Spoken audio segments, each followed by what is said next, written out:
ये वाली में ज्यादा पानी है कि ये वाली बोतल में ज्यादा पानी है? हे हाय, अरे तुम ये सोच रहे हो कि सर का आवाज तो आ रही है बट सर दिखाई नहीं दे रहे, है ना? सर क्या थे ना कि सर एक्चुअली पानी कंपेयर कर रहे थे कि कौन सी बोतल में ज्यादा पानी है।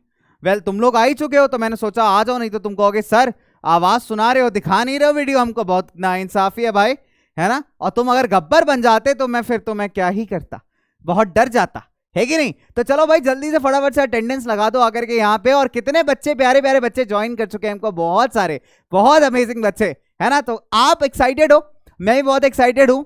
किस चीज के लिए? पढ़ाई के लिए? अरे नहीं भाई, पढ़ाई थोड़ी करने जा रहे हैं, ये मेरे क्वेश्चन का एक्साइटमेंट है। मुझे ये पता करना है कि कौन सी बोतल में पानी ज्यादा है। मुझे लगता है कि ये वाली ब्लू बोतल में पानी ज्यादा है। आज ब्लू है पानी पानी, और क्वेश्चन की बड़ी फंसी हुई है कहानी। तो तुम मेरे को कमेंट करके बताओ जल्दी से बच्चे, इनमें से कौन सी बोतल में तुम्हें पानी ज्यादा लग रहा है? मेरा मानना है कि जो बोतल नंबर ए है इसमें पानी ज्यादा है, और जो बोतल नंबर बी है इसमें पानी थोड़ा कम है ना? चलो, कुछ बच्चों ने मेरे को बहुत हेल्प आउट किया। ये क्वेश्चन मेरे को कल से बहुत परेशान कर रहा है। वो क्या है ना कि मैं थोड़ा सा समझ नहीं पाता हूँ, कई बार मैथ्स में भी बहुत झोल हो जाता है मेरे से, बहुत ही वीक है ना? तो देखो क्या है, मुझे अभी पक्का भरोसा हो गया है तुम्हारे आंसर से कि ये वाली बोतल में पानी ज्यादा है। अगर अंग्रेजी भाषा में कहें तो पानी दोनों बोतल में इक्वल नहीं है। ओहो क्या बात है! तो इस पानी की कहानी से देखो, पानी तो मैंने रख दिया अपने इधर टेबल के पास, हाँ जी, तो वापस आ जाते हैं। तो देखो इस पानी की कहानी से आज बहुत सारी बातें करनी है तुम्हारे साथ। पता है कौन कौन सी बातें? कल जो था मैंने एक पर्सन को दिखाया कि देखो भैया दोनों बॉटल्स में पानी जो है ना बिल्कुल एक जैसा है। तो कहता है नहीं नहीं सर झूठ बोल रहे हो आप, एक में ज्यादा एक में कम है। तो मैंने कहा ये तो बहुत बुरी बात है भाई, ये मैंने मतलब कहने का मतलब है तुम्हारा कि बॉटल में पानी इक्वल नहीं है। बिल्कुल सही बात है, बॉटल में पानी इक्वल नहीं है। और आज का जो डिस्कशन है बेटा वो भी हमारा कुछ इसी वर्ड के अराउंड है, यानी बोले तो इक्वल, इनइक्वालिटी और ये सारी जितनी बड़ी बड़ी चीजें होती है ना। तो जल्दी से काम करो, चिप्स का पैकेट, पॉपकॉर्न का पैकेट, नटखट का पैकेट या फिर रोस्टेड बादाम और काजू या जो भी तुम्हारा मन करे लेके बैठ जाओ, क्योंकि अगले 15, 20, 25, 30 मिनट बेटा तुम मेरे साथ एक मूवी देखने वाले हो। उस मूवी में एक्शन है, रोमांस तो बिल्कुल नहीं है, देखो उसकी उम्मीद मत रखना, ठीक है? लेकिन उस मूवी में बहुत सारा इमोशन है। तो पेशे खिदमत है आपके लिए specially on your most amazing loving platform, that is PW by your Kunal sir, special show that is on equality. पर्दा खुल चुका है जहां पर ना, और इस पर्दे के खुलने के साथ साथ आपके पास आने वाले हैं क्या, आज के हमारे मूवी के हाइलाइट्स। तो देखिए हाईलाइट नंबर 1 है राइट टू वोट, यानी मताधिकार, मतदान करने का अधिकार, है ना? और इसके बाद हम पढ़ेंगे, ओहो सॉरी पढ़ेंगे थोड़ी, इसके बाद हम सीखेंगे, इसके बाद हम डिस्कस करेंगे। पढ़ाई को आज थोड़ा भूल जाते हैं, आज थोड़ा डिस्कशन पे आते हैं। उसके बाद हम सीखेंगे काइंड्स ऑफ इक्वालिटी, समानता कितने प्रकार की होती है। मुझे लगता है मेरे बॉटल वाला प्रॉब्लम भी सॉल्व हो जाएगा। उसके बाद हम सीखेंगे इक्वालिटी इन इंडियन डेमोक्रेसी, यानी कि हम बात करेंगे, हम डिस्कस करेंगे इस मूवी के इस पार्ट की भी। और क्लाइमेक्स में अपने पास है इन इक्वालिटीज इन अदर डेमोक्रेसी। आज कहानियां ही कहानियां हैं बाबू मोशाय, वो कहते हैं ना कि पढ़ाई मजेदार होनी चाहिए, लंबी नहीं, है कि नहीं? कि अगर पढ़ाई लंबी हो गई तो मजा तो आएगा नहीं। और पढ़ाई क्या होनी चाहिए बेटा? पढ़ाई होनी चाहिए मजेदार, ना कि सिर्फ लंबी। चलिए तो इसी पढ़ाई को और मजेदार बनाते हैं, और आज शुरुआत करते हैं हमारी कांता बाई, कांता बहन की स्टोरी से। देखिए कांता जी जो हैं बहुत ही खुश हैं, और एक खुश क्यों है उसका रीजन है, हमारी कांता जी के एरिया में वोटिंग चल रही है। अब बच्चे सोचते होंगे सर ये वोटिंग शोटिंग क्या है, हमें तो सिर्फ वोटिंग का तो हमें पता नहीं, हमें सिर्फ बोटिंग आती है। जब स्कूल पिकनिक पे हम जाते हैं हमको बोटिंग आती है भाई, है ना? उस बोटिंग में जाकर के हम लोग मस्त नाव में बैठते हैं, नाव चलाते हैं, ऐसे मस्त पंछी बनूं उड़ता फिरूं मस्त नाव में, है कि नहीं? तो ऐसे हम लोग नाव में जो है मस्त नाव चलाते हैं, मजे लेते हैं। और बच्चे सोच रहे हैं कि सर ये कैसी कैसी बातें कर रहे हो सर, वोटिंग के बारे में बता रहे हो, आप कांता जी के बारे में बता रहे हो। तो कोई बात नहीं, देखो बहुत मजेदार कहानी है, बहुत मजेदार।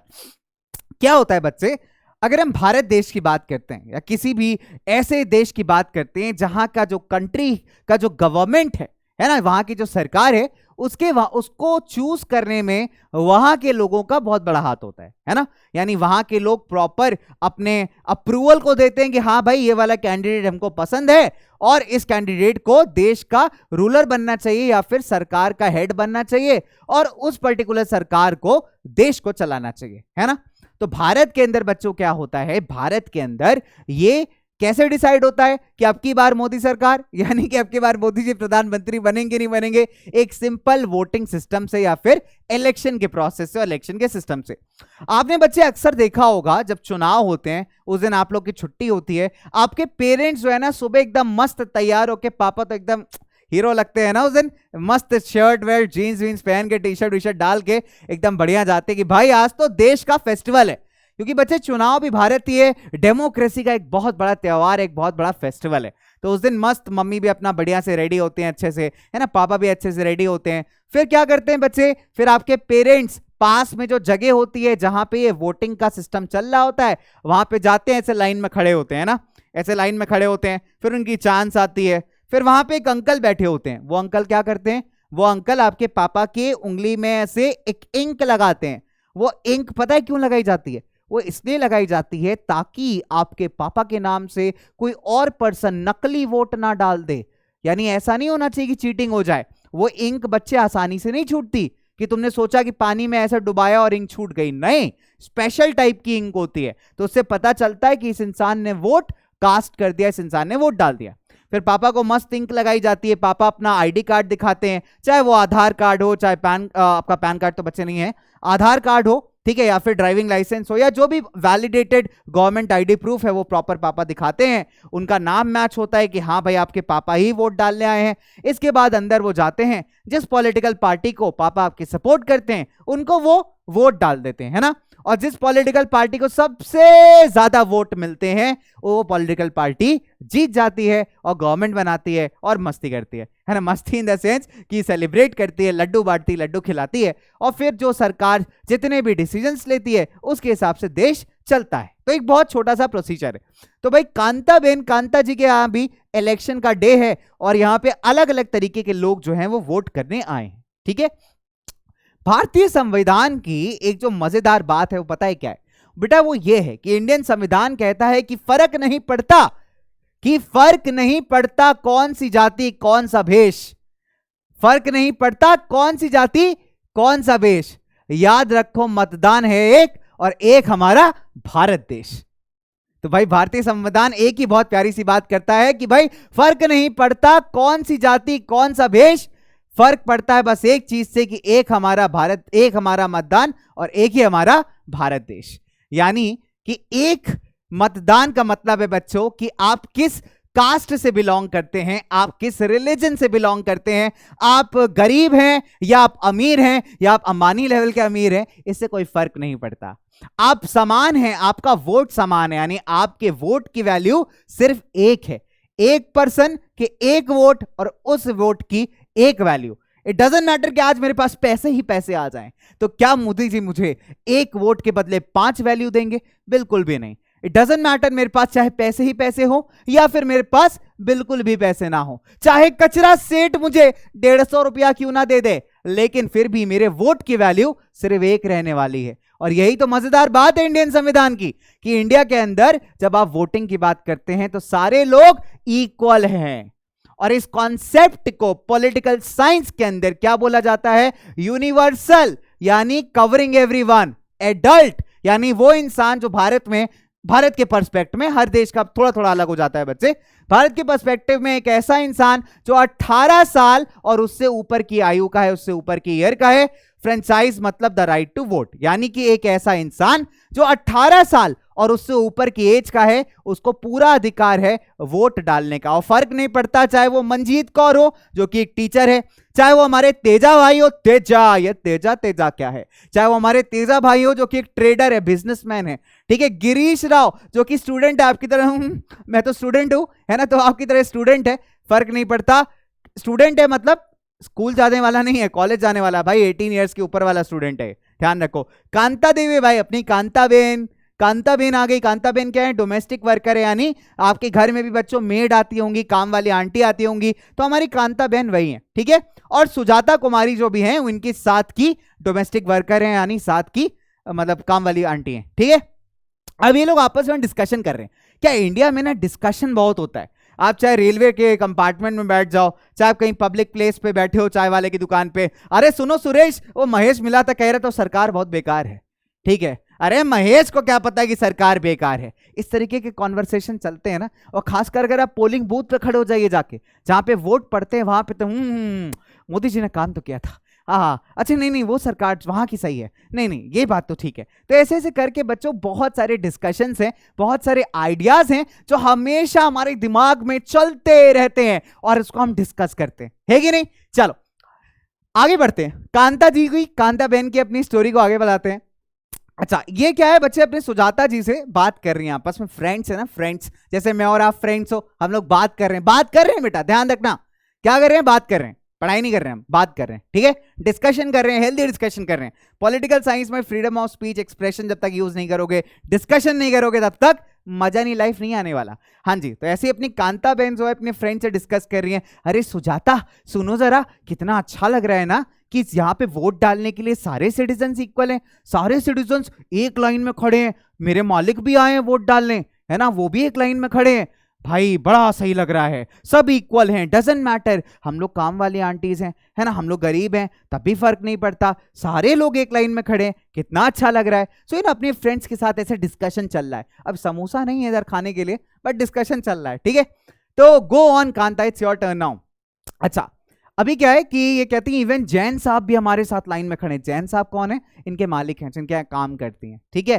बड़ा प्राउड फील हो रहा है कि मालिक भी सेम लाइन में खड़े हैं, ऐसा नहीं कि मालिक को अलग लाइन दे दी गई है, सेम लाइन में ही खड़े हुए हैं, राइट। चलिए अभी क्या होता है कि सुजाता कहती है अरे कांता जाओ, तुम्हारा टर्न आ गया वोट का। अब कांता के दिमाग में चल रहा है मैं तो वोट उसी को दूंगी जिसने कहा था कि मैं तुम्हारे एरिया में क्या लगवा दूंगा, मैं तुम्हारे एरिया में पाइपलाइन लगवा दूंगा। तो जिस नेताजी ने कहा था कि भाई मैं आपके एरिया में पाइपलाइन लगवा दूंगा, समझे कि नहीं समझे, ठीक है, और मैं आपके घर में एकदम जबरदस्त पानी आएगा, कोई टेंशन नहीं होने वाली है। क्या होता है ना बच्चों, वोटिंग के टाइम पे जब नेताजी आते हैं तो नेताजी क्या करते हैं, बहुत सारे प्रॉमिस करते हैं, अगर आप मुझे वोट देंगे, देंगे कि नहीं देंगे, तो अगर आप मुझे वोट देंगे तो मैं आपके पूरे घर को रोशन कर दूंगा, घर को स्टेडियम की फ्लड लाइट से सजवा दूंगा। भैया इलेक्शन के बाद नेताजी नहीं दिखाई देते, मजाक की बात तो ये है। हालांकि सारे नेता ऐसे नहीं होते बच्चे, कुछ नेता होते हैं जरूर दिखाई देते हैं, अपने वोटर्स के पास आते हैं, उनको थैंक यू भी करते हैं टाइम्स, ठीक है, बट डिपेंड करता है बच्चों अलग अलग जगह पे, है ना। बट ऐसा कई बार होता है जब इलेक्शंस के टाइम होते हैं तो नेताजी बहुत बड़े बड़े वादे करते हैं, मैं ये कर दूंगा, मैं वो कर दूंगा, मैं पिज्जा ऑर्डर कर दूंगा, डोमिनोज से पिज्जा मंगा दूंगा, I mean multiple types of promises, ताकि उनके वोटर्स उनकी तरफ अट्रैक्ट हो, है ना, और उनको वोट मिले। क्योंकि भैया वोटर बहुत इंपॉर्टेंट है इलेक्शन में, अगर वोटर नाराज हो गया तो मंत्री जी की तो बैंड बज जाएगी, मंत्री जी है धोती उठाएंगे और भागेंगे, क्योंकि कोई ऑप्शन नहीं है भाई। वोटर का वोट बहुत इंपॉर्टेंट है, वोटर का वोट सबसे इंपॉर्टेंट है बच्चे, है ना, तो मंत्री जी को भी वोट बहुत जरूरी है। तो उस टाइम पे तो क्या होता है कि वोटर्स को मस्त एकदम अपील किया जाता है। चलिए आपके एनसीईआरटी की स्टोरी, पन्ना पलटा हमने, है ना, किसका पन्ना पलटा है, अपनी बुक का पन्ना पलटा है। देखते हैं भाई आगे क्या होता है। कांता जी ने वोट तो डाल दिया है, अब कांता जी वोट डालने के बाद आगे जाती हैं। तो ये देखिए अब्दुल रहमान है, आर्टिस्ट है ये, और शबनम बानो है, हाउसवाइफ हैं, कंसल्टेंट है ग्रेसी लियांग, गवर्नमेंट ऑफिसर हैं इजाक लियांग, रुखसाना मिर्जा हैं, ये मीडिया से हैं, है ना।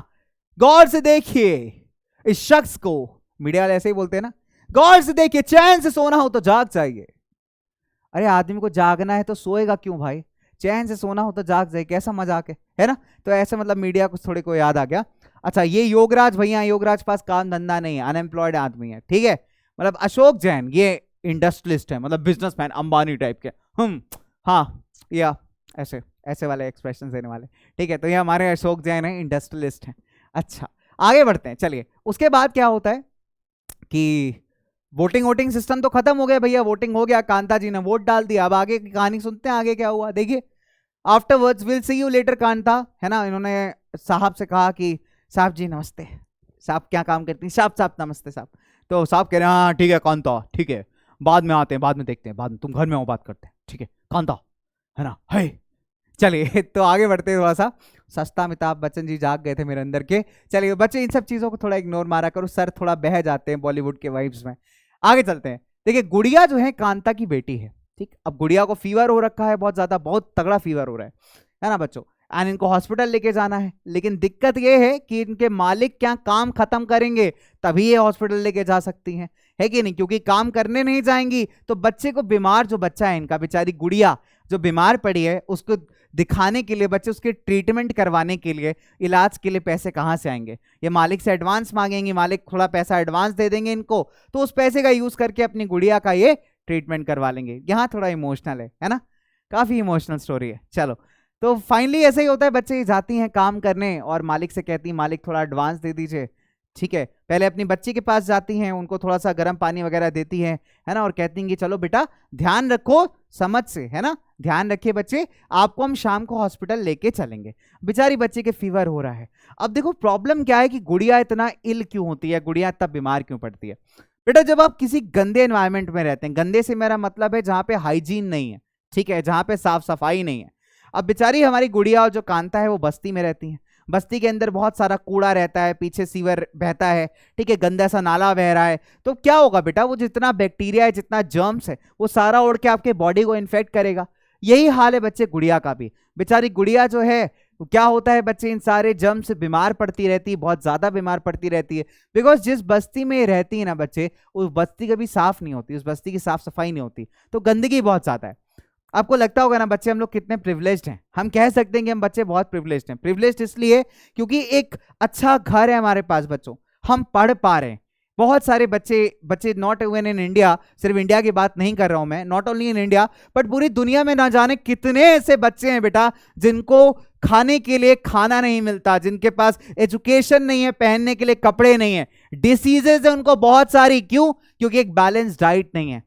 हम लोग को कई बार बच्चे जब पेरेंट्स अच्छा अच्छा बना के देते हैं, कई बार मम्मी ने अगर तोरई की सब्जी बना दी, हम मुंह बना लेते हैं, मम्मी तोरी बना रखी है, ये कौन खाता है, ये इंसान थोड़ी खाते हैं। बच्चे वो तोरी की सब्जी भी ना किसी के लिए बटर पनीर से ज्यादा टेस्टी हो सकती है, उस इंसान के लिए, उस बच्चे के लिए जिसको खाना ही नहीं मिला। तो बच्चों बहुत सारी चीज है जो ये स्टोरी हमको सिखा रही है कहीं ना कहीं। इक्वालिटी की बात कर रहे हैं हम लोग, समानता की बात कर रहे हैं। आप खुद देखिए बच्चों कितनी असमानता है। हम भारत की बात नहीं कर रहे, हम विश्व की बात कर रहे हैं, हम वर्ल्ड की बात कर रहे हैं, है ना। एक जगह जहां पे हम एक अच्छा खाना अफोर्ड कर पा रहे हैं, दाल चावल रोटी सब्जी या जो भी मम्मी प्यार से बना के हमको देती है, उसके बाद भी हमारे थोड़े से नखरे होते हैं, है ना। और एक जगह वो बच्चे हैं कि जिनको छोटा सा एक रोटी का टुकड़ा भी मिल जाए तो उनके लिए बहुत है, मतलब उनके लिए समझ लो 5 स्टार कुजीन से बेहतर खाना है वो। तो बच्चे इक्वालिटी हर जगह नहीं है, इनइक्वालिटी बहुत सारे वेज में एग्जिस्ट करती है सोसाइटी में, बहुत सारे वेज में, है ना। हम लोग देखेंगे बच्चे अलग अलग वेज में, अभी तो हम सिर्फ पुअर बेसिस पे, इकोनॉमिक बेसिस पे देख रहे हैं। चलिए बात करते हैं, थोड़ा सा आगे बढ़ते हैं, पन्ने को पलटते हैं, है ना। जैसे इतिहास के पन्ने पलटते हैं, वैसे आज हम इस कहानी के पन्ने पलट रहे हैं। हमारे प्यारे प्यारे बच्चे, मजा आ रहा हो तो बताना जरूर से, है ना मेरे प्यारे प्यारे बच्चों, अमेजिंग बच्चों, है कि नहीं। चलिए अच्छा, अभी कांता बहन, हमारी कांता दीदी जाती हैं साहब क्या, मालिक क्या, कांता दीदी जाती हैं और साफ सफाई करती हैं। मालकिन के, ए कांता वो सामने वाला कोना रह गया, कांता ए कांता भाई सही से साफ करो, कांता भाई कल भी तुम ऐसे कोना छोड़ के चली गई थी, कांता भाई। कांता भाई बेचारी, उनके दिमाग में अलग ही टेंशन, उनकी बच्ची बीमार है। मालकिन अपना मस्त बैठी सेब खा रही है, ऐसे मस्त सेब खा रही है, बहुत बढ़िया सेब, मीठा है मीठा है, हाँ मीठा सेब है ना। ए कांता भाई वो कोना रह गया, कोना, कांता भाई सही से मारने का, कांता भाई कोना रह गया, है ना। और मालकिन को तो कुछ करना ही नहीं पड़ रहा, उधर कांता भाई की अलग ही टेंशन चल रही है। लेकिन कांता भाई करे तो क्या करे, बेचारी सफाई अच्छे से नहीं करेगी, काम जल्दी जल्दी वाइंड अप नहीं करेगी, तो उसको एडवांस पैसे भी नहीं मिलेंगे, है ना। और पैसे नहीं मिलेंगे तो अपनी बच्ची का इलाज कैसे कराएगी। तो ये बड़ी मतलब थोड़ी सी इमोशनल चुभने वाली स्टोरी है ना। चलो तो अभी क्या है कि भैया मैडम जो है वो कांता को एडवांस देती हूँ, कहती है कांता भाई इस बार मैं तुमको दे रही है पैसे, अगले बार ऐसे हैबिट नहीं बनाने का, आदत नहीं बनाने का कांता भाई, ठीक है कांता भाई अगली बार पैसे नहीं देगी मैं तुमको। तो ओ मैडम बहुत बढ़िया, मैडम बहुत बढ़िया। तो कांता भाई मस्त हाथ वाथ जोड़ करके पैसे लेकर के बच्चे आ जाती है और अपनी गुड़िया बेटी को अपने डॉक्टर को दिखा के लाती है ना, इलाज कराने जाती है। लेकिन दिक्कत क्या है बच्चे कि पैसे नहीं है, और जब पैसे नहीं होते हैं बच्चे तो मतलब एक बहुत ही बुरी सिचुएशन सामने आती है। खाना, हमारा फूड, हमारा रेसिडेंस, रहने का जगह, एक हेल्थ केयर, बच्चे बेसिक जिंदगी की बेसिक नेसेसिटीज हैं, जरूरतें हैं। लेकिन इन जरूरतों में भी समानता नहीं है, क्वालिटी नहीं है। क्यों नहीं है? क्योंकि पैसे नहीं है यहाँ पे कांता के पास। कांता के पास इतने पैसे नहीं है कि वो प्राइवेट हॉस्पिटल में जाए, डॉक्टर की क्लिनिक में अपॉइंटमेंट बुक करे और वहां पे जाकर के अपने बच्चे को एकदम अर्जेंट बेसिस पे दिखा रहे हैं। बच्चे क्या है, घंटा जाएगी सरकारी अस्पताल में, उसके पास इतने पैसे नहीं है। सरकारी अस्पताल में बहुत लंबी लाइन लगी है, बहुत लंबी लाइन लगी है। तो कांता की जिंदगी में 2 लाइनें हैं। कौन कौन सी लाइन? एक वो चुनाव की लाइन है बेटा, एक वो इलेक्शन की लाइन है जिसमें खड़े होकर के सबको एक जैसा लगता है, जहां पे कोई भेदभाव नहीं था, जहां किसी रिलीजन, किसी धर्म, किसी जाति के बेस पे भेदभाव नहीं था, जहां पे सब इक्वल खड़े थे और सबके वोट की वैल्यू 1 थी। कांता इस लाइन में खड़े होकर सोचती है कि इतना डिफरेंस क्यों। कांता इस लाइन में खड़े होकर ये सोचती है कि हाँ, जैन साहब उस लाइन में तो जरूर खड़े थे, वो जो इलेक्शन की हो रही थी, लेकिन जैन साहब को इस लाइन में खड़ा नहीं होना पड़ता होगा, क्योंकि जैन साहब के पास पैसे हैं, वो प्राइवेट डॉक्टर को कंसल्ट कर सकते हैं, प्राइवेट क्लिनिक में जा सकते हैं, है कि नहीं? तो लेकिन कांता कहां जाएगी? कांता के पास पैसे नहीं है। ये इनइक्वालिटी है। एक बेसिक सर्विस, एक हेल्थ केयर जो सबको इक्वली एक्सेसिबल होना चाहिए, नहीं हो पा रहा। कांता को लाइन में खड़ा होना पड़ रहा है, लंबी लाइन में खड़ा होना पड़ रहा है, चाहे उसकी बेटी की तबीयत कितनी खराब हो। और जैन साहब के पास पैसे हैं तो जा करके प्राइवेट डॉक्टर को दिखा सकते हैं उसकी क्लिनिक पे, या डॉक्टर खुद चल के घर भी आ जाएगा। तो एक बेसिक चीज जिसमें समानता होनी चाहिए, क्वालिटी होनी चाहिए, वो यहाँ पे नहीं है। तो बच्चे यही कांता की स्टोरी है, बहुत प्यारी सी स्टोरी जो हमको सिखाती है ना, कि बच्चे इक्वालिटी समाज की जरूरत भी है, नीड भी है और होनी भी चाहिए, स्पेशली उन चीजों में बच्चे जो इंसान को एक अच्छी लाइफ जीने की इंपॉर्टेंट नेसेसिटीज है, इंपॉर्टेंट जरूरतें, है ना। कांता की स्टोरी जो है बहुत खूबसूरत है बच्चे। हमने एक इनइक्वालिटी देखी, इकोनॉमिक टर्म्स पे हमने बात की बच्चों, इकोनॉमिक टर्म्स के ऊपर हमने बात की कि कैसे इनकम से, कैसे मनी ना होने की वजह से कांता को इतना सफर करना पड़ा था। चलिए थोड़ी और बात करेंगे। इन एडवर्टीजमेंट्स पे एक बार नजर डालिए, इन एडवर्टीजमेंट्स पे एक बार नजर डालिए। सवाल मैंने आपसे अभी पूछा नहीं है, उसमें जरूर से आपसे पूछूंगा एक सवाल। इस पर्टिकुलर मजेदार एडवर्टीजमेंट्स के बाद मैं आपको कुछ धमाकेदार चीज बताऊंगा और फिर मैं आपसे एक सवाल करूंगा जिसका आंसर मेरे को कमेंट सेक्शन में देना बच्चों, ठीक है। चलिए, कास्ट सिस्टम की बात कर रहे हैं हम लोग। कास्ट सिस्टम, जाति प्रथा या जातिवाद, किसी भी तरीके से आप इसको बोल सकते हैं ना, हिंदी में कहें तो संबोधित कर सकते हैं। इन एडवर्टीजमेंट्स को देखिए, देखो हाँ, ये इसको दिखाने का मतलब ये नहीं कि बच्चे जाकर के मम्मी से कह रहे हैं, लड़के खासकर, मम्मी वो चाइल्ड मैरिज वाला सिस्टम सही था, है ना। तो बच्चे ऐसा नहीं करना है, ठीक है, बिल्कुल सही चीज नहीं थी। अच्छा हुआ भाई सरकार ने उसको बंद किया है, बेचारे बच्चे ऐसे ही खराब हो रहे थे हमारे, है ना। कुछ पबजी ने खराब कर दिया, कुछ सब्जी ने खराब कर दिया, जो बचा कुचा था वो चाइल्ड मैरिज की खराब कर दिया, ठीक है। चलिए आगे चलते हैं। तो अच्छा हुआ बच्चे, बहुत अच्छा, बहुत ही बढ़िया चीज थी। बेचारे छोटे छोटे बच्चे हुआ करते थे 3-4 साल के, उनकी शादी करा देते थे, उनको समझ तक नहीं थी बेटा, अलग ही लेवल का सोशल ईवल था। हालांकि वो अब एग्जिस्ट नहीं करता, thankful to the growth of literacy, growth of democracy, Bharat के लोकतंत्र का जो मजबूती है बच्चे, उस कहीं ना कहीं हैट्स ऑफ टू दैट, ठीक है। चलिए एक काम करते हैं, क्या करने वाले हैं, मेरा एक फेवरेट कलर है बच्चों, मैं वो चूज कर रहा हूं। पता है क्या कलर है मेरा फेवरेट? डर्टी डर्टी ही येलो, येलो डर्टी फेलो। तो येलो येलो डर्टी फेलो आ चुका है कुछ चीजें हाईलाइट करने के लिए। क्या हाईलाइट करने के लिए, चलिए देखते हैं। यहाँ पे अलायंस मांगा है इन्होंने, एमबीए बॉय चाहिए, working in Mumbai, caste no bar, ठीक है। यहाँ पे इन्होंने कहा कि भैया कास्ट नहीं चाहिए, बड़ी अच्छी बात है ना। यहाँ पे इनको कास्ट चाहिए, यहाँ पे तमिल कास्ट चाहिए, यहाँ पे कुछ पर्टिकुलर और कास्ट चाहिए, है ना। नॉन वर्किंग चाहिए इनको, ओनली माथुर गर्ल, सिर्फ कास्ट होनी चाहिए, है ना। यहाँ पे गौर मांगले कैसे करके लिखा हुआ है। तो बच्चे आपने देखा होगा कि इस तरीके के एडवर्टीजमेंट्स काफी बार आपको न्यूज़पेपर में देखने को मिलते हैं, ठीक है। कुछ बच्चे हमारे बहुत शैतान होते हैं, कहते हैं क्या बात है, उनको मजा आता है, किसी की भी शादी हो रही है उनको खूब मजा आता है वहां पे खेलने में, है ना। तो हमें बहुत सारे फ्रेंड्स मिल जाते हैं ना वहां पे, मस्त खेलते हो। वो जो अंकल ने फ्रूट वाला बार सजा रखा होता है, उसमें एक सेब उठा करके कैच कैच खेलते हो ना, देखा है मैंने बच्चों को बहुत आराम से। वो एप्पल थोड़ी होता है, उस दिन तो बॉल बन चुकी होती है, मस्त एप्पल उठाया वहां से, ओए भाई कैच कर कैच कर कैच कैच खेलते हैं, है ना। मस्त एकदम एप्पल उठाया और कैच कैच खेलना स्टार्ट कर दिया, है कि नहीं। चलो, तो हमारे प्यारे प्यारे बच्चे तो हैं ही अमेजिंग। तो बच्चों ये इस टाइप के आपको कई बार एडवर्टीजमेंट देखने को मिलते होंगे न्यूज़पेपर के अंदर, है ना। अभी क्या होता है कि आपने देखा होगा पर्टिकुलर कास्ट के बेसिस से लड़के लड़कियां ढूंढते हैं, लड़कियां लड़कों को ढूंढती हैं शादी करने के लिए, मैरिज करने के लिए, है ना। अलग ही जिंदगी बर्बाद है। चलो, तो बच्चों ये सिस्टम क्या है, बहुत सिंपल है। ये सिस्टम का एक ही फंडा है कि आज भी भारत के अंदर इंटरकास्ट मैरिजेस बहुत पॉपुलर नहीं मानी जाती, है ना। यानी कि एक कास्ट का बंदा जो है या एक कास्ट की लड़की दूसरे कास्ट वाले बच्चे से या मतलब दूसरे कास्ट वाले लड़के से शादी कर ले बच्चों, है ना, या ऐसा वाइस वर्सा हो जाए, तो इस टाइप की चीजों को बहुत अच्छा नहीं मानते even in the society of 21st century. तो कहीं ना कहीं वो कास्ट्रिसिज्म जो है बच्चे, या कास्ट इनइक्वालिटी, बहुत ज्यादा अंदर तक चली गई है। हालांकि ये टूटना शुरू हुई है जब लोग एजुकेटेड होना शुरू हुए, लोगों ने समझा कि भैया ये बहुत गलत बात है ना, तो लोगों ने इस चीज को समझ के आगे बढ़ना शुरू किया, लेकिन अभी भी बच्चों कहीं ना कहीं ये पूरी तरीके से खत्म नहीं हुआ। चलिए एक मजेदार कहानी सुनाता हूं आपको कास्ट सिस्टम की। बच्चों कास्ट सिस्टम का जो कॉन्सेप्ट है ना, वो इस प्रकार का नहीं हुआ करता था। कास्ट सिस्टम की अगर हम बात करते हैं बेटा, इसका जन्म हुआ, इसका स्टार्टिंग हुआ ऑक्यूपेशन के बेसिस पे। आप किस प्रकार का काम करते हैं, उस काम के बेसिस पे आपको एक पर्टिकुलर ग्रुप दिया जाता था समाज में, एक नेमिंग करने के लिए कि हाँ भाई इस इंसान का ये काम है। अब हुआ क्या कि इस काम के बेसिस पे लोगों ने एक दूसरे को के बारे में एक अलग सी धारणा बनानी शुरू कर दी, प्रेजुडिस बनाना शुरू कर दिया, है ना। जैसे फॉर एग्जांपल हम लोग कर लेते हैं 4 इंपॉर्टेंट कास्ट की हम लोग बात करते हैं कास्ट सिस्टम में। 4 इंपॉर्टेंट कास्ट जो भारत में देखने को मिलती थी सिंस द वैदिक एजेस, वो कौन कौन सी थी बेटा? एक तो थी आपकी ब्राह्मण क्लास, ठीक है, एक आपके ब्राह्मण कास्ट थी, एक आपकी क्षत्रिय क्लास थी, एक आपके बच्चे वैश्य क्लास थी जो कि ट्रेडिंग का काम करते थे, वैश्य कहते हैं इनको हम, और एक आपकी शूद्र क्लास थी। शूद्र में भी बच्चे एक और शूद्र हुआ करते थे, शूद्र भी डिवाइडेड थी इनटू अति शूद्र।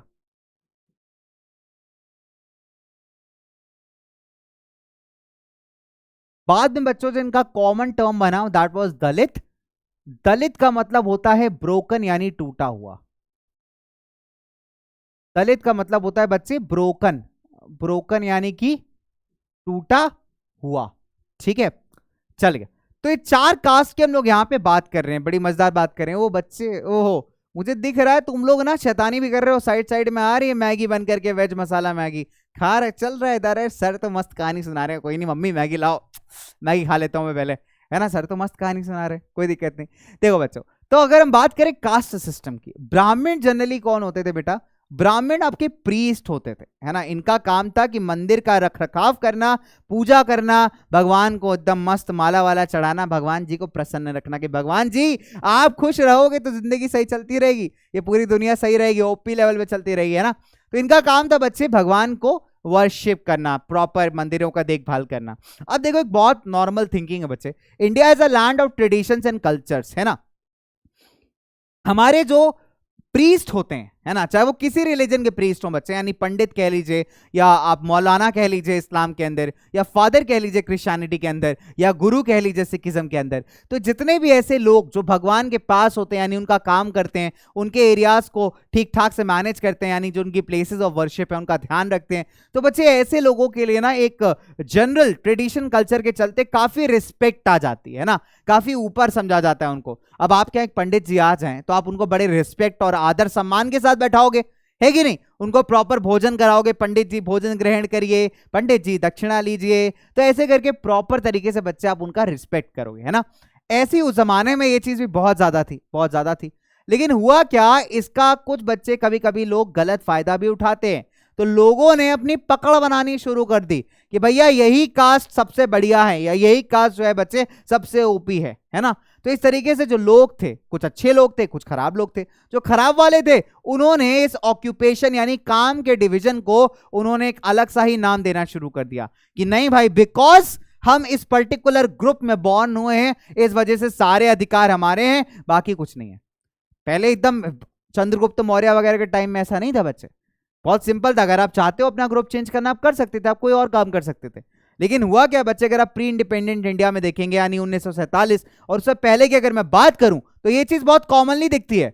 यानी अगर मैं वैश्य क्लास में बॉर्न हूं, वैश्य होते हैं ट्रेडर, बिजनेस करने वाले, अगर मैं वैश्य क्लास में बॉर्न हूं और मैं करना कुछ और चाहता हूं, तो जमाने के हिसाब से मैं नहीं कर सकता था, क्योंकि ये मेरा डिफाइन होगा कि मैं वैश्य में बॉर्न हूं, मैं सिर्फ ट्रेडिंग करूंगा और कुछ नहीं करूंगा। आज ऐसा नहीं है, डजंट मैटर। आप पूछते हो अपने क्लास में बेटा तुम कौन सी कास्ट से हो? नहीं पूछते। आप अपने दोस्त के साथ जब इंटरवल में जाते हो, क्या तुम पूछते हो कौन सी कास्ट से हो? हम नहीं पूछते। जितनी हमारी लिटरेसी बढ़ रही है बच्चे, जितना हमारा ग्रोथ बढ़ रहा है, हम कहीं ना कहीं इन चीजों को पीछे छोड़ रहे हैं। समय लगेगा लेकिन बदलाव जरूर से आएगा, है ना। क्षत्रिय बच्चे वॉरियर्स थे, ज्यादातर राजा बने अगर आप देखें तो, है ना। इनका काम था समाज का प्रोटेक्शन करना, ब्रेव आदमी थे। चलिए, सर का जो है ना ये पेन भाग गया है, सर कह रहा है, ये कह रहा है सर ये पेन नाराज हो गया मुझसे, है ना। एक्चुअली मैं ज्यादा यूज कर रहा हूँ ना, इसलिए कह रहा है सर नाराज हूं मैं आपसे। वैश्य बच्चों जनरली आपके ट्रेडर हुआ करते थे, ट्रेडर्स की बात करते हैं। और ये जो थे बच्चे शूद्र जो थे, ये सोसाइटी को क्लीन करते थे, सोसाइटी को क्लीन करते थे, यानी कि क्लीनिंग का, साफ सफाई का इनका काम था, है ना। और पहले के जमाने में बच्चे जो अति शूद्र हुआ करते थे, इनका काम बहुत ही अमेजिंग था। अमेजिंग इन द सेंस जो आपका प्रॉपर सीवेज वगैरह को मैनेज करने का काम है वो सारे हमारे अति शूद्र करते थे। लेकिन प्रॉब्लम यहां पे आती है, लोगों ने इनके नेचर ऑफ वर्क की वजह से इनको कहीं ना कहीं हेट करना शुरू कर दिया कि भाई ये तो बड़ा खराब काम करते हैं, सीवर साफ वाला काम करते हैं, तो बहुत बेकार लोग हैं। बच्चा ऐसे थोड़ी होता है। लोगों ने दिमाग में एक प्रेजुडिस बना ली, एक धारणा बना ली, क्योंकि इनका काम ऐसा है इसलिए बेकार है, खराब है, इनको हटा दो समाज से। गलत है ना ये बच्चे। दलित्स ने बहुत ज्यादा डिस्क्रिमिनेशन फेस किया है, बहुत ज्यादा। यानी उस टाइम पे कॉमन स्कूल्स में इनको पढ़ने नहीं दिया जाता था। हम एक बढ़िया कहानी पढ़ेंगे इसके बारे में।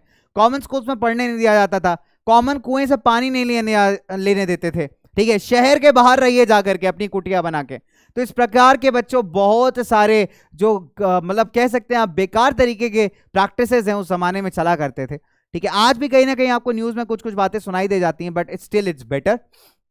चलिए, एक बहुत खूबसूरत सी किताब है जूठन, एक बहुत खूबसूरत सी किताब है जूठन। इस पर हम आएंगे, लेकिन उससे पहले समय आ चुका है देवियों सज्जनों कि आप मेरे प्रश्न का उत्तर दे। चलिए देवियों सज्जनों, क्या आप तैयार हैं? समय आ चुका है पहले प्रश्न के उत्तर का। तो मेरा प्रश्न कुछ इस प्रकार है, Which among the following classes used to do the work of protecting the society? इनमें से कौन से वर्ग ऐसे हैं जो समाज की सुरक्षा का दायित्व निभाते थे? चार ऑप्शंस हैं आपके पास, वही चारों जो मैंने भी थोड़ी देर पहले पढ़ाए हैं। अब आपका जवाब मुझे कमेंट सेक्शन में मिल जाना चाहिए। आपका समय शुरू होता है अब। टिक टिक 1, टिक टिक 2, टिक टिक 3, टिक टिक 4। ओ धूम, क्या बात है, ओ वल्लाह, बहुत बढ़िया। तो तुमने बहुत अच्छा परफॉर्म किया है। कुछ बच्चे लिख रहे हैं सर प्रोटेक्शन वाला जो काम था वो क्षत्रियों का था। बिल्कुल सही बात है। तो उनको ड्यूटी दी गई थी कि भाई आप थोड़ा समाज का प्रोटेक्शन करिए, थोड़ा बढ़िया तरीके से समाज को चलाने में हेल्प आउट करिए। करेक्ट आंसर, बहुत करेक्ट आंसर। चलिए, इसी के साथ बात करते हैं एक बड़े ही खूबसूरत राइटर की, जिनका नाम है ओम प्रकाश वाल्मीकि। ओम प्रकाश वाल्मीकि जो थे, इनकी एक बुक है, इनकी ऑटोबायोग्राफी ने इन्होंने अपने लाइफ के बारे में बच्चों इस बुक में बताया है। इस बुक का नाम है जूठन। खूबसूरत सी बुक है, मैं लिख देता हूं यहां पे।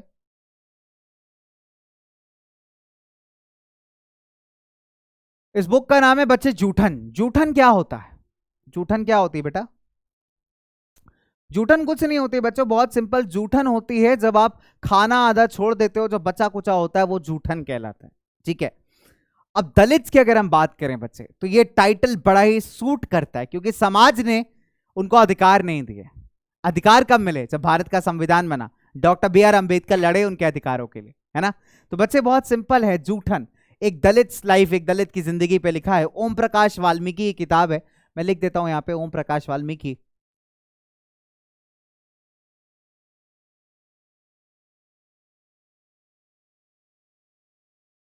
ठीक है, चलिए। तो ओम प्रकाश वाल्मीकि की बड़ी खूबसूरत सी किताब है, बड़ी सुंदर सी बुक है। इसमें अपने एक्सपीरियंसेस के बारे में ओम प्रकाश बताते हैं, क्योंकि मैं एक दलित था तो मुझे बेवजह मारते थे, बच्चे मारते थे स्कूल में। इनको जमीन पे बैठाया जाता था, कई बार तो इनके नीचे बैठने के लिए मैट भी नहीं होती थी। जबरदस्ती इनको भगा दिया जाता था बिना किसी रीजन के। इनफैक्ट ये अपने क्लास 4 की कहानी बताते हैं। तुमको अपने क्लास 4 की कहानी याद है? वहां वही जब हाफ पैंट खिसकाते हुए चलते थे, मेरा ही जलवा, है ना। हाफ पैंट ऐसे, मैम मैं कम इन मैम, पूरे टाइम तुमको एक ही चीज करनी होती थी, मैम मैं गो टू वॉशरूम, होता था ही नहीं होता था? क्लास 4 में बाहर निकाल ले, शर्ट ऐसे बाहर निकली हुई है, 2-3 बच्चों की लड़ाई हो गई है, इरेजर का काला काला यहाँ पे लगा हुआ है, मस्त, घर वाले ही नहीं पहचान पा रहे कि मेरा बच्चा है कौन, है कि नहीं? होता ही नहीं होता तुम लोग साथ? भाई बहुत होता था। बच्चे ही नहीं, घर वालों ने एकदम सुंदर सुंदर राजकुमार बना के, राजकुमारी बना के बच्चे को भेजा स्कूल। बच्चा वापस आ रहा है, समझ ही नहीं पा रहे हैं कौन सा बच्चा है। कंफ्यूज हो गए, पेरेंट्स ही कंफ्यूज हो गए, है ना। बच्चे की यहाँ पे कालिक लगी हुई है, यहाँ पे लगी हुई है, इधर शर्ट निकली है बाहर, टाई का पता नहीं है, मस्त चल रही है जिंदगी एकदम चिल। अब सोच रहे हो थोड़े बड़े हो गए सर, है ना, 7th में आ गए। बेटा अभी भी छोटे ही हो, लिटिल चैम्प्स, है ना, मेरे जुनून, है कि नहीं? इसीलिए तो हमने लिटिल चैम्प्स जुनून उनून स्टार्ट किया है तुम्हारे लिए, अमेजिंग बच्चों के लिए। थोड़ा स्वैग आ जाता है ना, 6th में फुल पैंट पहनेंगे, क्लास 5th तक तो हाफ पैंट चल रही हो, ऐसा थोड़ी रेपो खराब हो रही होती थी। 6 ऐसे अलग ही स्वैग होता है, में से मेरे को बहुत ज्यादा था। क्लास 6 में जाने की सबसे बड़ी खुशी मेरी यही थी कि पेन से लिखूंगा और फुल पैंट पहनूंगा। तुम्हारी खुशी ऐसी थी तो मुझे बताना। क्या था कि हमारे क्लास में क्लास 5 तक तो पेंसिल यूज करते थे, पेन यूज करने नहीं देते थे। क्लास 6 की सबसे बड़ी लाइफ की खुशी यही थी कि भाई फुल पैंट पहनेंगे और मस्त पेन से लिखेंगे। पेन से लिखने का जो गर्व था, आहा क्या मजे बात आते थे उसमें, अलग ही लेवल था वो। चलिए आगे बात करते हैं भाई, हम लोग कहानी से थोड़ा भटक गए। हाँ तो क्लास 4 की बात थी, तो क्लास 4 में वाल्मीकि जी के जो मास्टर थे, जो स्कूल के टीचर थे, तो जो टीचर थे उन्होंने वाल्मीकि जी को, ओम प्रकाश वाल्मीकि को भगा दिया स्कूल से। कह रहे एक काम करो निकलो बाहर, है ना। और वहां जो ग्राउंड दिख रहा है तुमको, देखो ये स्कूल का ग्राउंड है, ये हमारे फॉर एग्जाम्पल मान लेते हैं, मान लीजिए ओम प्रकाश वाल्मीकि जी है, तो बेचारे ये बहुत हेल्दी तो थे नहीं, और जो स्कूल का ग्राउंड था, सोचिए ग्राउंड कितना बड़ा होता है। तो इन्होंने इसको बोला वाल्मीकि जी को कि ओम प्रकाश वाल्मीकि जी जाइए पूरी ग्राउंड की सफाई करके आइए। अब बेचारे वाल्मीकि जी टीचर की बात कैसे मना करते भाई, चले गए, झाड़ू लगा रहे हैं लगा रहे हैं लगा रहे हैं लगा रहे हैं, है ना। उससे क्या हो रहा है, उससे ग्राउंड तो साफ हो नहीं रहा। क्यों, बेचारे छोटे से बालक, छोटा सा क्लास 4 का बच्चा ग्राउंड कैसे साफ कर सकता है बेटा। इतना बड़ा ग्राउंड है, इतना छोटू सा बच्चा है, वो छोटू सा बच्चा ग्राउंड साफ करने में उसकी हालत खराब हो जाएगी। एक दिन बीता, 2 दिन बीते, 3 दिन बीते, बीत गई 3 रातें, और फिर भी खत्म नहीं हुई टीचर जी की ये बेकार वाली बातें, है ना। तो एक दिन इनके पापा ने इनको देख लिया कि भैया ये ग्राउंड में झाड़ू लगा रहे हैं। पापा आए, टीचर से बोला क्या मास्टर जी क्या चल रहा है आपका, है ना। मास्टर जी बहुत गलत बात है, आप बच्चे से झाड़ू लगवा रहे हो, मतलब कोई सेंस है इस बात की, बहुत बेकार चीज है ये। मास्टर जी तो अलग ही चौड़ में थे, है ना। मास्टर जी कहते हैं जस्ट बिकॉज ओम प्रकाश जी दलित थे उनसे इस तरीके का काम करवाया क्या। तो बच्चे के जो पापा थे ओम प्रकाश जी के, वो बच्चे को लेके गए, उन्होंने टीचर को कहा कि आज तो ये लेके जा रहा हूं मैं, बड़े वापस आएगा, मेरा लड़का वापस आएगा, इसके जैसे न जाने कितने लोग वापस आएंगे इस स्कूल में पढ़ने। और आप जो कर रहे हो ना इनजस्टिस, जो इनइक्वालिटी आप कर रहे हो, जो आप समानता नहीं दिखा रहे हो, इसका जवाब आपको जरूर मिलेगा, इसका जवाब आपको मिलेगा। ये बोल करके वो चले गए। तो यहां पे एक इनइक्वालिटी दिखती है बच्चे। शिक्षा, एजुकेशन सबका अधिकार है। राइट टू एजुकेशन भारत के संविधान में है। भारत का संविधान कहता है शिक्षा सबका अधिकार है, और किसी भी रीजन से ऐसा ना हो कि कोई भारतीय अशिक्षित रह जाए, यानी इलिटरेट रह जाए। Education is a fundamental right बच्चे, इट्स अ राइट, अधिकार है जो हमको मिला है, जो हमारे संविधान ने हमको दिया है। और यहां पे ओम प्रकाश जी का वो अधिकार पूरा नहीं हो रहा था। गलत है ना, बिल्कुल गलत है। अनइक्वालिटी है, यहां पे अनइक्वल हो रही है चीजें, इनइक्वालिटी हो रही है बच्चों, समानता ही नहीं है। अगर आपको लगता है कहानी खत्म हो गई, कहानी खत्म नहीं हुई है, एक और कहानी है, इससे भी खतरनाक कहानी है। ये कहानी है बच्चे आपके प्यारे से बुक की, आपके एनसीईआरटी खूबसूरत से बुक की, है ना। ये कहानी एक अंसारी जी की। तो मिस्टर एंड मिसेस अंसारी जो थे, इनको रेंट पे कमरा चाहिए था, इनको रेंट पे घर चाहिए था। तो ये लोग निकले घर पे रेंट पे लेने, इन्होंने ब्रोकर से बात की, हाँ हेलो भैया, हाँ वो एक रूम चाहिए था 2 BHK रेंट पे, मिल जाएगा। अच्छा कितना रेंट पड़ेगा, 15,000। ठीक है ठीक है ठीक है, पैसे कोई दिक्कत नहीं है, बहुत पैसे अपने पास, कोई टेंशन नहीं है। अच्छा अच्छा आप दिखाने आ जाइए, दिखाने आ जाइए, ठीक है चलो। तो अभी क्या होता है, ब्रोकर आता है। मिस्टर अंसारी नमस्ते, कैसे हैं आप, बढ़िया हैं, हाँ जी हाँ जी जी जी जी जी, चलिए देखने चलते हैं, है ना। देखो मैं थोड़ा ट्राई कर रहा हूँ तुम लोग को समझाने का कि क्या हुआ होगा, लेट अस ट्राई दैट, ठीक है। तो अंसारी जी गए देखने सोसाइटी में, लैंडलेडी, हाँ जी भाई साहब क्या चाहिए, रूम चाहिए आपको, हाँ कमरे चाहिए, कितना चाहिए, 2 BHK, मिल जाएगा मिल जाएगा मिल जाएगा।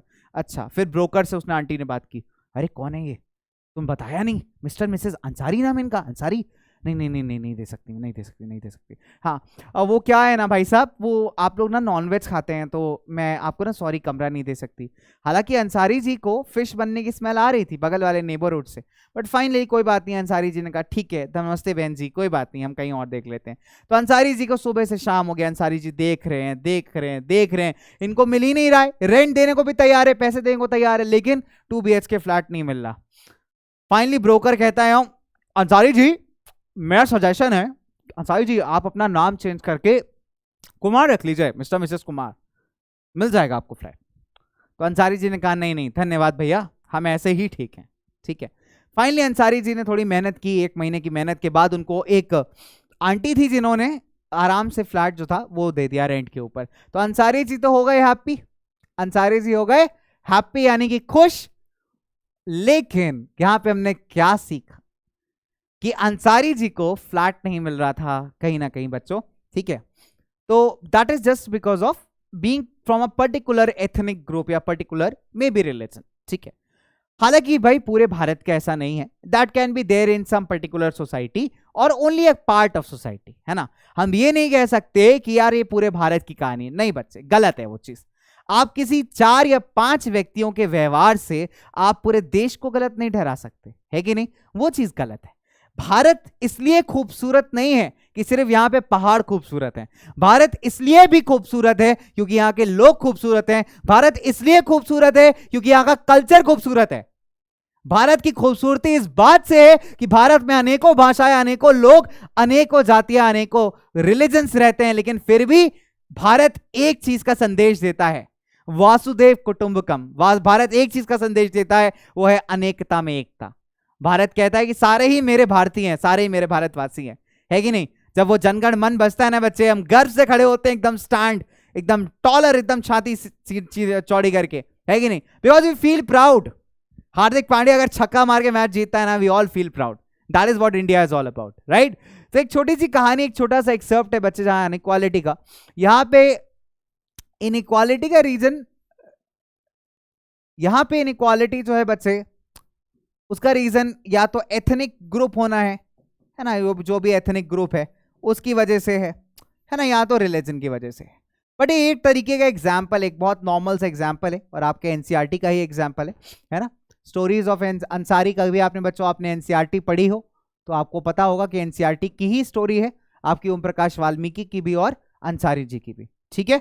चलिए तो भाई आगे बढ़ते हैं। लेकिन देखो, मैंने आपको कहा ना कि एक ही समाज में बहुत तरीके के लोग रहते हैं। फाइनली ऐसा तो नहीं हुआ कि इनको घर नहीं मिला, घर मिला ना अंसारी जी को, मस्त अंसारी जी को घर मिल गया। इट्स ऑल अबाउट थोड़ी मेहनत करनी पड़ी, और कहीं ना कहीं बच्चे अगर परिश्रम नहीं किया तो फल की इच्छा कैसे कर सकते हैं, है ना। तो इन दो चीजों में हमने क्या देखा, हमने ये देखा, देखो ये गलत नहीं है कि अंसारी जी को किसी ने घर नहीं दिया, बट जब क्वेश्चन मार्क उठा कि किसी पर्टिकुलर ग्रुप से हैं आप इसलिए नहीं मिल रहा, या हम अगर बात करें ओम प्रकाश वाल्मीकि की, जब उनके ऊपर एक क्वेश्चन मार्क उठा क्योंकि आप दलित हैं इसलिए आपको अधिकार नहीं मिल सकता एजुकेशन का, वहां पे हमने उनकी डिग्निटी पे ठेस पहुंचाई, है ना। हमने किस चीज पे हर्ट किया, हमने डिग्निटी पे। डिग्निटी क्या है बच्चे, एक इंडिविजुअल की, एक इंसान की वैल्यू है, एक इंसान का वर्थ है, that is what is dignity. और भारत में जो हमारी डेमोक्रेसी है वह इंश्योर करती है कि हर एक आदमी की डिग्निटी को, उसके सम्मान को मेंटेन किया जाए, है ना। तो recognising the dignity, dignity is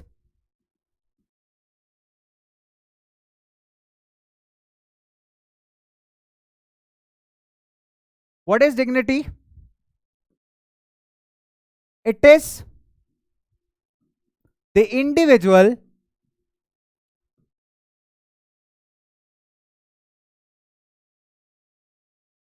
worth of a person,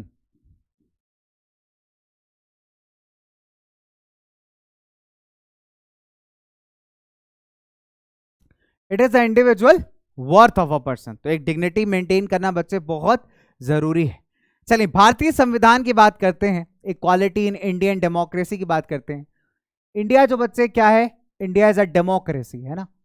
Bharat एक लोकतंत्र है, और इस डेमोक्रेसी का एक संविधान है, एक कॉन्स्टिट्यूशन है ना बच्चे। और भारत के संविधान के अकॉर्डिंग क्या है, every person is equal before the law, कानून के सामने हर एक इंसान इक्वल है, ऐसा नहीं होता कि कोई अनइक्वल हो जाए, right. No person can be discriminated against on the basis of the religion, race, caste, place of birth और वेदर दे आर फीमेल और मेल। आप कहां पे बॉर्न होते हैं, आपकी जाति क्या, आपका धर्म क्या, आपका कलर क्या है, आपका जेंडर क्या, आप मेल हो क्या, आप फीमेल हो, ठीक है, इससे फर्क नहीं पड़ता। लेकिन भारत का संविधान कहता है कि इन बेसिस के ऊपर आपके साथ भेदभाव नहीं किया जा सकता। That is Indian constitution for you. Every person has access to public places, जो पब्लिक प्लेसेस हैं बच्चे वहां पे हर कोई जा सकता है, यानी घूमने के लिए अगर आपको मन करे तो आप कहीं भी जा सकते हैं। भारत के अंदर जितने भी मॉन्यूमेंटल एरियाज हैं, जितनी भी पब्लिक स्थान है, वहां आप घूम सकते हैं, वहां आपसे कोई पूछेगा नहीं है भाई तुम इस रिलीजन से हो, तुम इस कास्ट से हो, अच्छा नहीं हो तो तुम नहीं घूम सकते, ऐसा कोई नहीं करता। You are free to move to any public place in India. Untouchability, छुआछूत बच्चे, इसको अबॉलिश कर दिया गया। पहले क्या होता था, ज्यादातर जो दलित समाज के लोग होते थे उनको नॉर्मल कुएं का पानी पीने का भी ऑर्डर नहीं था, नॉर्मल लोगों के साथ मिल नहीं सकते थे, मंदिर नहीं जा सकते थे, स्कूल नहीं जा सकते थे, इस तरीके की इनइक्वालिटीज एग्जिस्ट करती थी। लेकिन भारतीय संविधान ये सारी इनइक्वालिटीज को बच्चे क्या करता है, खत्म करता है, अबॉलिश करता है। उड़ गया प्लेन और उड़ गई इनइक्वालिटी। बात करते हैं बच्चे, हमें लगता है कि सिर्फ भारत के अंदर ही ऐसी इनइक्वालिटीज है, ऐसा नहीं है, ठीक है। और कुछ मजेदार बात करूंगा आपसे, प्लेन को वापस ले आते हैं। इंडिया के अंदर बच्चे स्ट्रैटेजी बहुत सिंपल है। सरकार ने दो तरीकों से काम किया है। सरकार ने कुछ कानून बनाए, कुछ लॉज बनाए हैं, और सरकार ने कुछ प्रोग्राम्स और स्कीम्स चालू किए हैं जिसके थ्रू बच्चे लोगों का डिग्निटी को इंप्रूव किया जाए, लोगों का पार्टिसिपेशन इंप्रूव किया जाए। एक ऐसे खूबसूरत प्रोग्राम की अगर मैं बात करूं तो बच्चे वो मिड डे मील स्कीम है, ठीक है, मिड डे मील स्कीम। इस स्कीम का जो टोटल बच्चे फोकस था, ये 2001 की स्कीम है। इस स्कीम का टोटल फोकस ये था कि जो हमारे गांव के बच्चे हैं खासकर, उनको स्कूल से अटेंड करवाया जाए, उनको स्कूल बुलाया जाए, पढ़ाया जाए बच्चे, ताकि वो बड़े होकर के कुछ बेहतर बन सकें, है ना। अब सबसे बड़ी प्रॉब्लम ये आती है कि बच्चे जो किसान के बच्चे हैं, कुछ गरीब किसान है, कुछ अमीर किसान है। अमीर वाले तो अफोर्ड कर लेंगे, गरीब वालों के पास एक सबसे बड़ा टेंशन है कि अगर स्कूल भेजेंगे तो स्कूल की फीस कौन देगा, घर का खाना कैसे चलेगा, घर का खर्चा कैसे चलेगा। सरकार ने एक प्लान लगाया, मेंटोस जिंदगी लगाई यहाँ पे, है ना। सरकार ने मस्त मेंटोस खाई, दिमाग की बत्ती चलाई। सरकार ने कहा कि आप बच्चों को स्कूल भेजिए, खाना हम देंगे, ठीक है। यानी कि मिड डे मील में बच्चों को हेल्दी न्यूट्रिशियस मील सर्व किया गया, जिससे उनकी बॉडीज जो है वो बहुत अच्छी हो, स्टेबल हो। तमिलनाडु इसमें काफ़ी फेमस रहा है, बच्चे अपनी इस स्कीम्स को अच्छे से इनपुट करने के लिए। तो सरकार ने कहा कि अपने बच्चों को स्कूल्स भेजिए, खाना उनको हम प्रोवाइड करेंगे, बढ़िया खाना देंगे हम, अच्छा, ताकि वो तंदुरुस्त रहें, शिक्षित रहें, अच्छे एजुकेटेड रहें। तो लोगों ने सोचा बढ़िया स्कीम है भाई, भेज देते हैं, है ना, खाना मिलेगा, मस्त रहेगी जिंदगी, टेंशन फ्री रहेंगे हम लोग, खेतों में काम करेंगे, बच्चे आराम करेंगे, यानी बच्चे वहां पे पढ़ाई करेंगे और खाना पीना खाएंगे। तो that worked out to be really well. तो ऐसे बच्चे बहुत सारे स्कीम्स हैं जो कहीं ना कहीं हमारी सरकार चलाती है, भारत सरकार रन करती है। बहुत सारे स्किल डेवलपमेंट प्रोग्राम्स होते हैं जो करवाए जाते हैं। अगर मैं बहुत अच्छा एग्जांपल आपके लिए लेता हूँ, बहुत ही प्यारा एग्जांपल, यूपीएससी यानी सिविल सर्विसेज, जिससे देश के आईएएस ऑफिसर्स निकलते हैं, तो उसकी कोचिंग्स कई बार बच्चे काफ़ी एक्सपेंसिव होती हैं। अगर आप दिल्ली में आए हैं, और भी बहुत सारे ऐसे स्टेट्स हैं जहाँ पे भारतीय सरकार की तरफ से जो ऐसे लोग हैं जो बेचारे अफोर्ड नहीं कर सकते, उसकी फीस अफोर्ड नहीं कर सकते, ऐसे बच्चों को या तो बहुत ही कम कॉस्ट या तो बिल्कुल फ्री ऑफ कॉस्ट पे भी कोचिंग्स दिलवाई जाती हैं, गाइडेंस दी जाती है, ताकि वो बढ़िया से बच्चे एग्जाम्स को क्लियर करें और कुछ अच्छा और बेहतर बन पाए। तो एक छोटा सा एग्जाम्पल मैंने लिया है आउट ऑफ ए बुक बच्चों, ठीक है, एक रियल लाइफ एग्जाम्पल है जो आपको देखने को मिलता है। अगर हम बात करें कि क्या इनइक्वालिटीज बाकी कंट्रीज में भी एग्जिस्ट करती हैं, तो इसका आंसर है जी हाँ। नहीं, मैं नहीं हूं खलनायक, ठीक है। तो इसका सही जवाब है बिल्कुल एग्जिस्ट करती हैं। अफ्रीका एक बहुत अच्छा एग्जाम्पल है अफ्रीकन्स के लिए, जो अफ्रीकन अमेरिकन हैं वो बहुत अच्छा एग्जाम्पल है यूएस के अंदर रहने वाले। अभी रिसेंट में बच्चों एक छोटा सा सिनेरियो हुआ, एक मैक्सिकन वुमेन ने इंडियन वुमेन को उसकी कलर के ऊपर जो है काफ़ी रिमार्क्स बोले, हालांकि शी वॉज अरेस्टेड, बट इस तरह के इंसिडेंसेस काफ़ी होते हैं, काफ़ी ज़्यादा होते हैं, खासकर स्किन कलर को लेकर के। बच्चों जो अफ्रीकन अमेरिकन हैं, यानी वो अफ्रीकन जो अमेरिका में रहते हैं, या अमेरिका के ओरिजिनल इनहेबिटेंट्स की बात कर लीजिए, जिनको ब्रेड इंडियंस कहते हैं, उनका कलर बहुत साफ नहीं होता, बहुत फेयर नहीं होता, थोड़ा डल कलर होता है, थोड़ा डार्क कलर होता है। बट दैट डजंट मीन कि उनका डार्क कलर आप उनको अधिकार नहीं देंगे, आप उनको राइट्स नहीं देंगे। यूएस के अंदर ये काफ़ी कुछ ज़्यादा देखने को मिलता है। तो बच्चे जब आप किसी के स्किन कलर के बेसिस पे उसके साथ भेदभाव करते हो तो वो कहलाता है रेसिज्म। क्या कहलाता है? रेसिज्म। बच्चे हर एक इंसान का अलग अलग कॉन्टिनेंट में जो है बच्चों कहीं ना कहीं कलर अलग है, उनका दिखने का तरीका अलग है, उनका फिजिक अलग है। अगर आप चाइना की बात करें, जापान की बात करें, भारत के नॉर्थ ईस्ट की बात करें, लोग थोड़ा सा डिफरेंट दिखते हैं because of the kind of geographical influence, multiple factors. But इसका मतलब ये नहीं कि उनके साथ हम उनके अपीयरेंस को लेकर भेदभाव करना शुरू करते हैं, बिल्कुल गलत है। भारतीय संविधान में इसकी बहुत कड़ी सजा है बच्चे, साथ ही साथ वैलिड भी नहीं है। बट अगर आप इंटरनेशनल कंट्रीज की बात करेंगे तो कलर के बेसिस पे आज भी मॉडर्न डे में भी बच्चों भेदभाव मिलता है आपको। एक बहुत अच्छा एग्जांपल लेते हैं यहाँ पे, यूनाइटेड स्टेट्स के अंदर बच्चों, अमेरिका के अंदर जो अफ्रीकन अमेरिकन हैं, जिनके मम्मी पापा जो हैं पुराने दादी दादा कभी स्लेव्स हुआ करते थे, गुलाम हुआ करते थे, है ना। पहले क्या करते थे कि अफ्रीका से लोगों को खरीद के ले आते थे और अमेरिका के अंदर जो बड़े बड़े खेत होते थे, प्लांटेशन होते थे, उन पे जबरदस्ती काम करवाते थे। तो अब वो लोग के जो जनरेशन है बच्चे कहाँ जाएगी? अमेरिका में ही तो रहेगी। बट होता क्या है कि उनके साथ बहुत ज्यादा बच्चे डिस्क्रिमिनेशन होता है सिर्फ कलर के बेसिस पे, right. Describe the life today as largely unequal.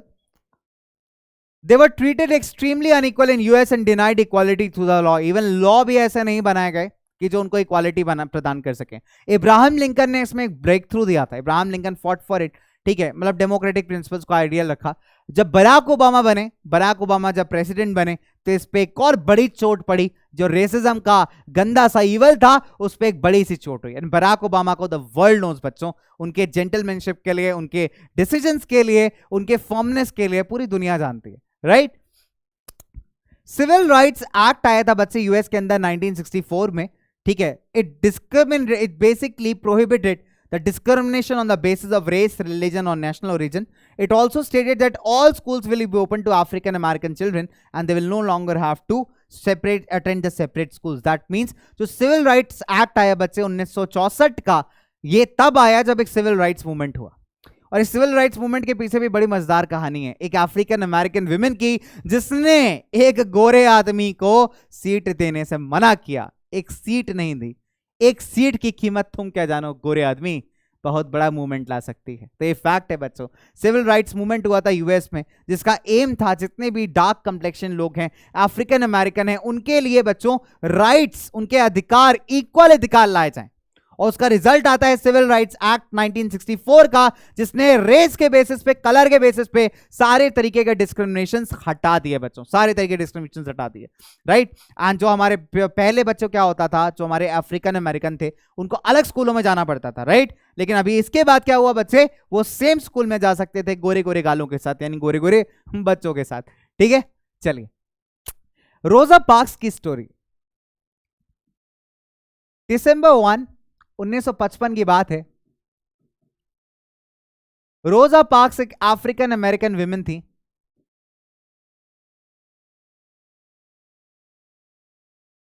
Activist भी रही हैं बच्चों। काम की थकान से थक करके घर जा रही थी, ऐसे मस्त, आज तो बहुत काम कर लिया भाई, बेटा बिजी बिजी डे, बहुत टास्क हो गया, बहुत काम हो गया, ठीक है। ये गई मस्त, जाके बस में बैठ गई। उधर से एक व्हाइट आदमी आया, white complexion. Hey, you black lady, get up from the seat. The my seat, you're not allowed to sit here. Rosa Parks did not move. Rosa Parks बिल्कुल भी अपनी सीट से नहीं उठी। The white man went furious because according to the white person, ये तो बहुत बड़ा गुनाह हो गया।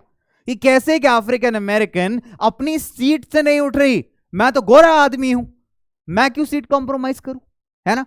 तो भाई वहां से जो चिंगारी भड़की, चिंगारी जो कोई भड़के, जबरदस्त आग लगाए, एक मूवमेंट सा छिड़ जाए और सिविल राइट्स एक्ट ऑफ 1964 आए, है ना। तो वो जो बच्चे आग लगी ना, वो जो चिंगारी लगी जबरदस्त वाली, वो एक मूवमेंट में बदली सिविल राइट्स मूवमेंट के अंदर, क्योंकि एम्ड था हमारे डार्क कंप्लेक्शन जितने भी ब्लैक पीपल थे, उनके इक्वालिटी के लिए, उनके डिग्निटी के लिए, राइट बच्चों। तो इसके साथ रोजा parks was one of a person, one of a revolutionary, जिन्होंने एक अलग ही लेवल की बच्चे क्रांति उत्पन्न की इक्वालिटी को लेकर के, क्योंकि इक्वालिटी बिल्कुल भी नहीं थी। चलिए, इस इक्वालिटी से रिलेटेड बहुत ही खूबसूरत आर्टिकल पढ़ते हैं, आर्टिकल 15। इस पे इनफैक्ट एक मूवी आई थी आयुष्मान खुराना की, ज्यादा चली नहीं, but it is all basis on the basis of like discrimination, ठीक है। आर्टिकल 15 का एक छोटा सा पार्ट पढ़ते हैं, आपके एनसीईआरटी का ही पार्ट है बच्चों। Prohibition of discrimination of grounds of religion, धर्म, रेस यानी कलर, जाति, जेंडर या फिर आपके जन्म स्थान की जगह, आप कहां पे बॉर्न है।